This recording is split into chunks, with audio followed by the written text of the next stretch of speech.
रणछोड़राय जी की स्थापना। आचार्य जी महाप्रभु जी डाकोर से द्वारिका पधारे, तब महापंडितों ने आप श्री को बतलाया कि प्राचीन काल में राजा ब्रजनाभ के द्वारा स्थापित ठाकुर जी विराज रहे थे। आजकल यहाँ का मंदिर खाली है, आप कुछ प्रयत्न कीजिए। तब आप श्री ने कहा, विचार करके कल आपको बताएंगे। रात्रि में महाप्रभु जी इसी विषय में चिंतन करते रहे। तब स्वयं श्री द्वारिकाधीश जी ने प्रकट होकर आप श्री को बताया, हमारे जिस स्वरूप की सेवा रुक्मणी जी ने की थी, वह मूर्ति यहाँ के रुक्मणी जी वन में धरती के नीचे स्थित है। उसके पास 3 रत्न हैं, दिव्य शंख, माणिक का किरीट और कटार। आप इन सबको प्रकट करके यहाँ स्थापित करें।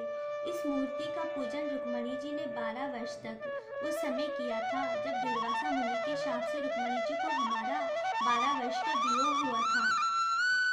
इस आराधना के बाद उनका पुनः संयोग हुआ।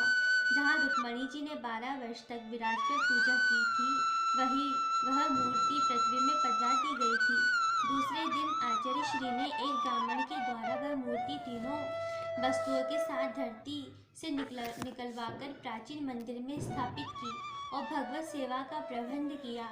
बाद में औरंगजेब के समय ठाकुर जी श्री रणछोड़ जी इस प्राचीन मंदिर में उठकर शंखोद्धार तीर्थ में पधारे। वे आज तक वहीं विराज रहे हैं।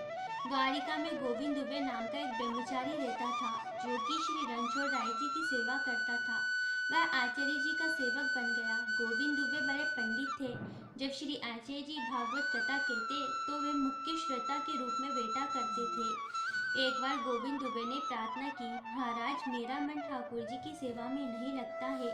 तब आप श्री ने नवरत्न नामक ग्रंथ बनाया और लिखकर गोविंद देवों को दिया तथा आज्ञा दी, इसका पाठ किया करो, तुम्हारा मन सेवा में लगेगा। गोविंद दुबे के माध्यम से सभी वैष्णवों पर महाप्रभु जी का अनुग्रह हुआ। जो भी वैष्णव नवरत्न ग्रंथ का पाठ करेगा, उसकी भगवत सेवा संबंधी चिंता दूर हो जाएगी। चिंता करने वाले व्यक्ति का भगवत नाम में और भगवत सेवा में मन नहीं लगता है।